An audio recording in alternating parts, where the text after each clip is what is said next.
Welcome again to another episode of Sneaks, Rhymes, and Life. I am your host, Lionel McDonald. So we are going to embark on a special 12, I guess 12-month segment, we'll call it, where this will be surely focused on 12 of the great albums, or my personal favorite albums. I guess maybe we'll qualify as that because everyone's going to debate whether it's the best or not.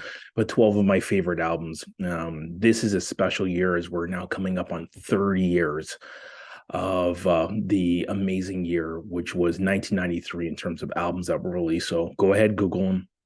We're going to do one a month.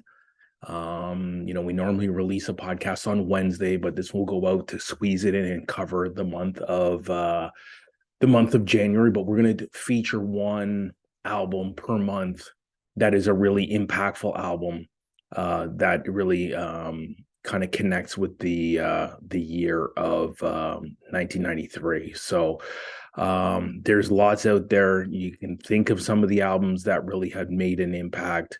But we will start with I would definitely say it's my personal favorite. And if I were to rank albums, again, before we get started, this can be found on Spotify. It can be found on YouTube, obviously, iHeartRadio, definitely Apple Podcasts, but we will get into it. We will talk about one of my favorite. And if I, again, to rank albums, this would be for me personally, very big personal connection with this album. Top 5 album, but if you're looking on YouTube, this would be the debut album of the Alcoholics, 21 and over. So when we think about this album, it did release in 93. And again, arguably 1993 is one of the best albums or years of albums on hip hop record. One of my favorite podcasts, and again, big shout out to Take It Personal Radio. I absolutely love this podcast. If you've never listened to it, the way they DJ it, the way that they talk about albums, they get special guests.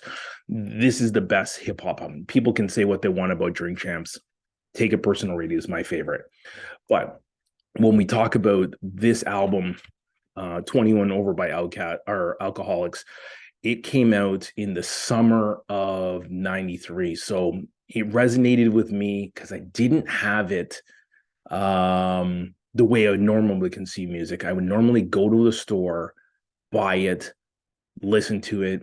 Before I had money, and at this time I had some earnings from my summer job, I would have bought it from the store. Before that, I would have had to go get it dubbed. But with this album, at the time it came out, I didn't have it for another 2 or 3 weeks later. I just didn't have the time. And where I was in my life, I had just got accepted into the University of Windsor. I had just decided, months or weeks before, and I kind of got in the middle of the summer. A week later, I was packing up my stuff and I actually was going to try out for the football team. Around this time, I had just made the first cuts. We're doing 2 a days. Like literally, I am eating, sleeping, and dreaming about football. So this is a very, this is what I wanted. This is what my dream was as a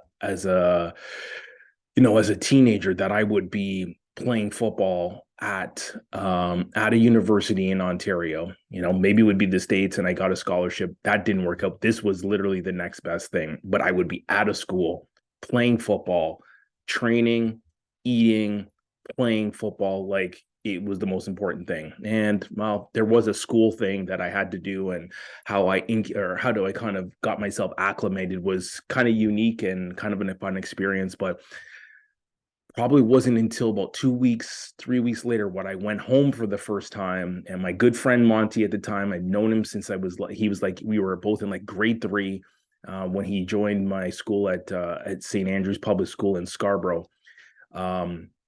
Fast forward literally almost 15 years later, but he dubbed it for me. He gave me, this is like, you probably want to go out and get it on tape, because at that time it was rolling with tapes, and I hadn't moved to CDs until about 95. but this album in particular definitely struck a chord with me. So when I put it in, I literally put it on I took the Greyhound all the way back to Windsor and I listened to this album. And this is where I first heard it. I heard it at his house, a couple songs, like, this sounds different. It sounds cool. We had heard a single from another West Coast group that didn't sound, I'm not gonna say it. But definitely, because that's probably going to be part of this 12-month tribute. We'll get to that one on another episode, but this Alcoholics album definitely resonated with me. So the Alcoholics, for those who don't know, it's a hip-hop group. They're all from LA, and they don't sound like a regular West Coast rap. At this time, we had Dre, we had NWA, that had just kind of come and went, and obviously Ice Cube had left on NWA, and he was a big influence on West Coast music. So like West Coast was just like on the cusp. But when we think about E Swift, and we think about J-Ro, and we think about Tash, the three of them really kind of collaborated to be, quite an accomplished and special group. And they really kind of got their chance a little while earlier with King T, which was someone that was on the LA music scene, and really kind of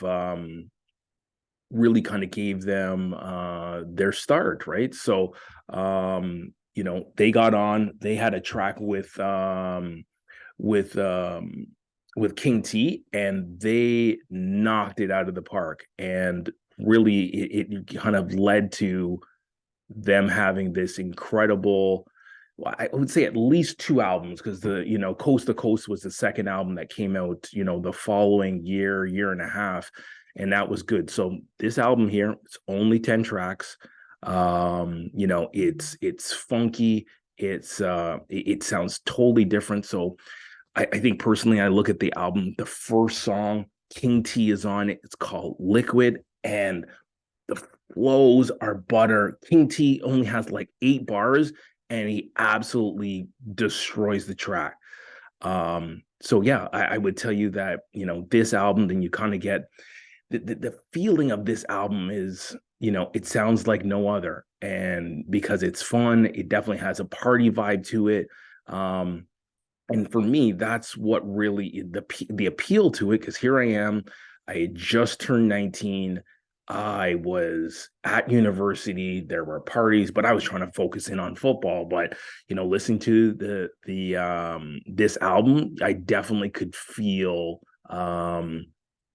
where some of my my fellow dorm mates were in their lives and what they were doing. Now, hey, don't get me wrong. Did I ever party? Absolutely, I did. But the feeling and the flow of this album is, I wouldn't say second to none, but it's totally different than anything that I ever heard. So definitely it was a special one for me. When you think about some of the other songs, they have a joint called Mary Jane. And Mary Jane is obviously about weed. Sounds totally different.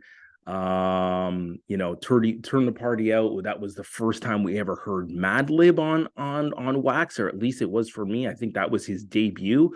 So that's definitely a special feeling, and kind of tribute. So like, you think about this album, did it go gold? No. Was it, we call it an underground classic? I would definitely call it that. It sounds totally different than anything I'd ever heard, and I gravitated. And it wasn't until I heard it recently on a podcast, again, Take It Personal Radio, kind of got me thinking about the 90s, and in 93 in particular. But this album sounded totally different than anyone else. So we had King T on it, we had the Loot Pack on it. I think the Loot Pack was on I think it was Turn the Party Out. Another good track is Can't Tell Me Shit, which is definitely, yeah, Loot Pack was on Turn the Party Out. And then Yeah, it was a really dope collaboration. Again, it did, rank when we kind of talk of the US hip hop and R&B tracks, Billboard. I think it peaked at like, I think I'm looking it up here at like 124. So did it get the play that many thought it would? Not really. But when we think of the first track that came out, which was Make Room, definitely was something that resonated with a lot of people. It was like number 8 as I'm looking it up here. And definitely was an album that, and then Liquid, as I told you, was the second track. That didn't come out until 94, but we're giving props today to everything that was this album in 1993. So it definitely had a feeling that was so unique and really made me feel like 93 just feels like a different year than anything else. Again, it was if we go back and really think about this album and the impact that it had on me as a person, it resonates with me to this day. I still even think about sitting on the bus and listening to this album, and I'm just so excited. It's like, this is different, this is so fresh. And I think back, I didn't even hear them on King T's album. I think it was called the Trifling album. They were on a couple tracks, and I think it was actually their first single that he was on. I think let me just look it up here really quick. I Got It Bad, y'all. And that was the first time. And I think, as I recall hearing it after I heard 21 and Over, all three of them totally ripped the track, and that was what made it so good. It was like, oh, I wish I heard this and I could have got even more excited about this album, right? So this album, again, it's a 10-track album, but this is how albums were made in like 93, 94. They didn't have to be crazy long. They didn't have to be 25 tracks. Now, some other artists, I would say even Ice Cube, our albums were 15 tracks or something like that, were definitely longer than some of the other pieces. But what was unique is about, E Swift, the way that he chopped, different musical instruments, from flutes to an organ, it just made things totally feel different. And again, the album is so fun. It's so, again, unique because of how they flow, and you think these guys are from LA, but they don't sound like your traditional, as it started to really come to be, whether it was call it the G funk, the beats that were being produced by Dre. It didn't sound like that. It totally sounded like something totally different. So I would tell you about Tash, I would tell you about J-Ro and E Swift. These guys can rap. Like their rhyme flow, their creativity, their fun that they have. Definitely, the wordplay that they had was definitely unique. It didn't sound like, again, like anyone else, and it was just a lot of fun to truly listen to. But again, it was truly a party vibe that these guys had. Some great hip hop references, like they reference DOS effects, they reference Common. As I'm looking at Albumism, as I kind of doing a quick glance at the retrospect that they talked about. So shout out to Albumism, does some amazing work if you're gonna go back and read and reflect on an album. But production, if I were to rank it, production 4.5 out of 5. Lyricism 4.5 out of 5. You talk about flow, I would tell you 5 out of 5. This would be as fun and as seamless as you'll ever feel on an album. So I think the original, let me just look it up really quick. The original ranking for this album in the source, it didn't get its due. And that's some of the problems that we have with this album and many of the albums that the source did. Is you always kind of feel that the source, whether you had to have love for an album, and that was why the source gave certain, like, could you say this was a 5 out of 5 album? Definitely not. Would you say that this is a 4.5 out of 5 album? I would definitely say that it is. For me, it definitely felt, I think it got four or 3.5, as I recall, that it got from the source. So could it have gotten a higher ranking? I just don't know why this didn't resonate with, you know, many other people more, as well as it resonated with me. Um, but yeah, that's the Alcoholics, special tribute, special shout out. I look at other ratings, it got 4, it got 8, based on the rankings, some higher or lower than what I'm saying. This to me is a 4.5 out of mine. And I'm not trying to just say we're going to give out classics and call it a classic, but this one hit for me. This one definitely I felt, and it resonated with me. And I found that this album was just a lot of fun. And definitely takes me back to those days, and really resonates. Actually, now that I look it up, it looks like they got 3.5 mics, which is like, come on, like, are you serious? Like, this is a lot of fun. And hey, this was not Dre. This was not NWA or Ice Cube. And then it obviously wasn't anything from the East Coast. It wasn't anything from the South, which it hadn't even really popped off the way that it did when Outkast kind of hit the map. But obviously we had lots of guys in the South doing a lot of amazing things. Just think of Ghetto Boys as an example. Think of the DOC album, which is arguably, in my opinion, one of the 20 best albums, and maybe, if you want to call it a West Coast album, the best West Coast album. In my personal opinion, it would be my go-to personal favorite, but neither here nor there. That is where we stand. So, you've never listened to this. Some people, it slipped through the radar, even had conversations about Alcoholics, and we started talking, and some people hadn't even heard that this was the first album. Some people started at Coast to Coast, others started at Liquidation. 21 and over, an absolute must listen. Think about it. For anyone that loves hip hop in 1993, you got to listen to this one. This is absolute gold.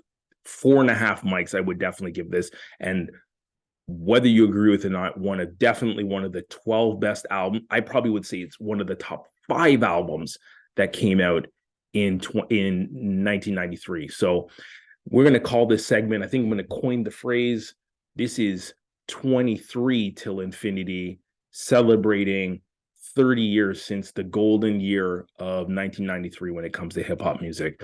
So you can find this on YouTube. You can definitely find this on Apple or Spotify or wherever else you get your podcasts. But thank you so much for listening. This has been a great episode. I'm super excited now to do the next one. And we got 11 more albums to really talk about. So 93 was an amazing year. And we're calling this segment 23 till infinity, celebrating 30 years of the great year of 1993. For Sneaks, Rhymes, and Life, I am Lionel McDonald. Deuces.